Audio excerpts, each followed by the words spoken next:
भाइयों और उनकी बहनों, हम आज कहानी का तीसरा पार्ट ले आए हैं।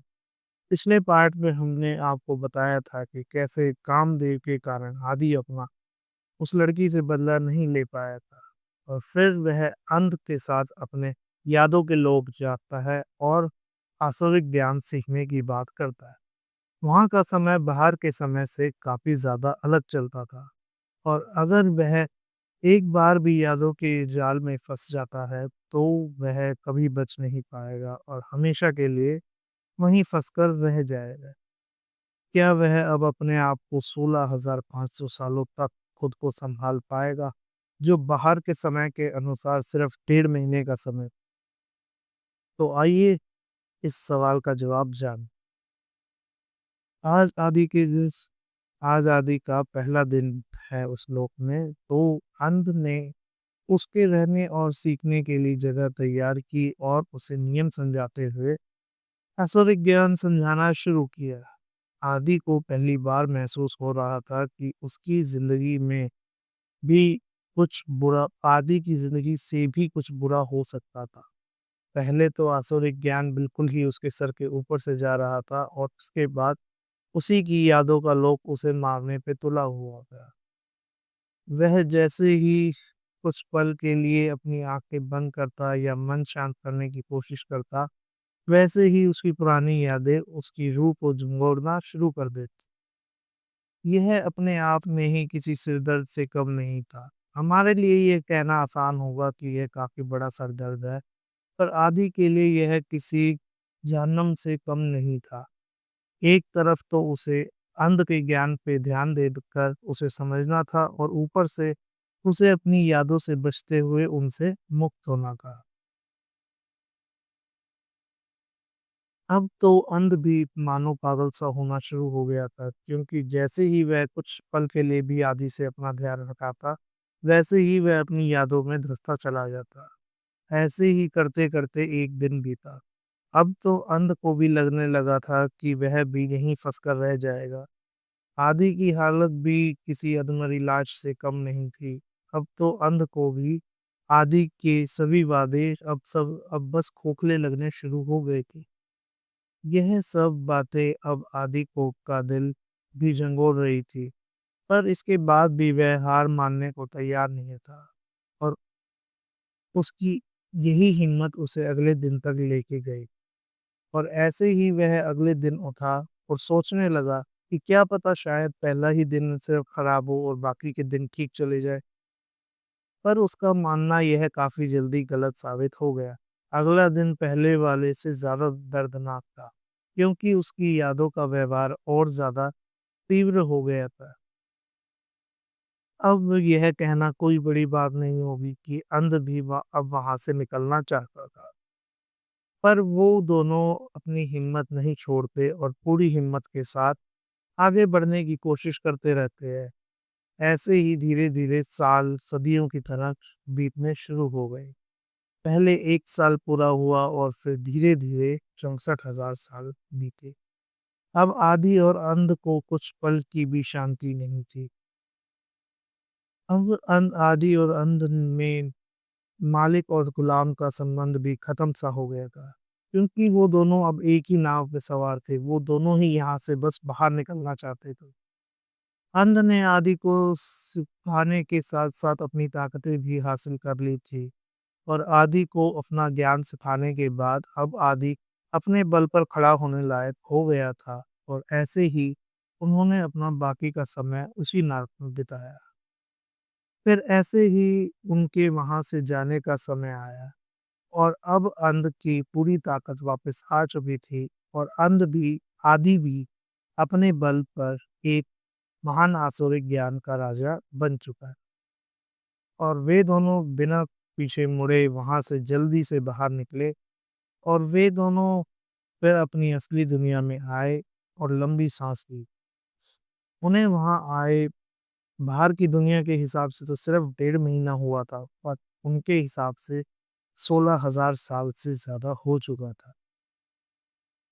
आदि ने अपनी दुनिया अब बिल्कुल ही अलग लगनी शुरू हो गई थी और अंध को तो ये दुनिया मानो किसी जन्नत से कम नहीं लग रही थी। अंध ने पहली बार इस इंसानी दुनिया की तारीफ करते हुए कहा कि यह दुनिया इतनी भी बुरी नहीं है। आदि ने फिर वापस आते ही अपना फ्रिज वगैरह से सामान निकाल कर पीना और खाना शुरू कर दिया। फिर बाहर जाकर कुछ देर लंबी सांसें लेने के बाद वह दुकान से अच्छी चीजें लेकर खरीद कर लाया और उन्हें खाना शुरू कर दिया। फिर ऐसे ही उन्होंने वह अपना पूरा दिन बिताया और अगले दिन वे स्कूल जाकर उसे सजाना शुरू कर दिया और उस रात के जश्न की तैयारी करनी शुरू कर दी। तैयारी पूरी कर वे रात होने का इंतजार करते हैं और रात होते ही स्कूल की बिल्डिंग के सामने पहुंच जाते हैं। वे जादू की मदद से वहां का माहौल काफी अच्छा बना देते हैं और बढ़िया कपड़े पहन उस लड़की का इंतजार करना शुरू कर देते हैं। कुछ देर बाद एक बड़ी सी गाड़ी आती है और स्कूल के बाहर आकर रुक जाती है। उस गाड़ी में से ये वह लड़की उतरती है और आदि को देख उसके पास आती है। आदि भी उसके आते ही उससे हंसते हुए उसके हालचाल पूछता है और उसे अंदर आने के लिए कहता है। वह लड़की भी हंसते हुए स्कूल के अंदर आ जाती है और स्कूल को इतना सजा धजा देख वह भी काफी खुश होकर क्लास के दरवाजे की तरफ बढ़ती है। पर वह जैसे ही दरवाजा खोलती है उसकी सारी खुशी गायब हो जाती है, क्योंकि अंदर का दृश्य अपने आप में ही दिल दहलाने वाला था। पूरी क्लास में उसकी क्लास के उन बच्चों के लटके हुए सिर और जमीन पर एक अजीब सा कालीन बिछा हुआ था। उस कालीन को अगर ध्यान से देखा जाए तो वह साफ देखा जा सकता था कि वह किसी अजीब सी खाल जैसी चीज से बना हुआ था। और यह खाल हमें पता है कि क्या कैसे ये कालीन बना है। तो ऐसे ही उसकी पूरी क्लास में उन बच्चों की चीखें गूंजती है और गिड़गिड़ाने की आवाजें सुनाई देती है। दीवार पर उन बच्चों के शरीर के अंग वो किसी तस्वीर की तरह लटके हुए थे। यह देख उस लड़की की आंखें तो मानो फटी ही रह गई। पर आदि बड़े उसे बड़े आराम से और प्यार से बोला, क्या हुआ, अंदर तो चलो, देखो यह सब तुम्हारे लिए कैसे इंतजार कर रहे हैं और तुम ही तो आज पार्टी की स्टार हो। अब उस लड़की को भी समझ आना शुरू हो गया था, पर डर के मारे वह कुछ नहीं बोल पाई और क्लास के अंदर जाना शुरू कर दिया। उस खाल वाले कालीन पर पैर रखते ही वह कालीन कांपने और हिलने लग गया और आसपास के सरों में से चीखने की आवाजें निकलने लगी। अब उसे भी समझ आ गया था कि यह कालीन और यह सर आपस में जुड़े हुए थे और यह बच्चे अब भी जिंदा थे। आदि ने फिर हंसते हुए कहा, क्या हुआ, तुम फिर अपनी जगह पर रुक गई, जल्दी करो वरना केक खराब हो जाएगा। और देखो ये सब बच्चों ने कितनी मेहनत की है आज इस पार्टी के लिए और अब तुम इन सबको इंतजार करा रही हो। यह कहकर आदि उसका हाथ पकड़कर उसे अपने साथ क्लास के ठीक बीच में रखे केक के पास ले आया। उस लड़की ने जैसे ही केक को देखा तो उसका तो मानो घिन के कारण उसे उल्टी आनी शुरू हो गई। वह केक उन बच्चों के खून और शरीर के बचे हुए हिस्सों से मिलकर बना था। आदि अपने पीछे से एक चीज निकालते हुए उसे मुस्कुराते हुए देता है और कहता है, इससे काटो उसे। वह लड़की जैसे ही उस चीज को ध्यान से देखती है वैसे ही वह और सहम जाती है।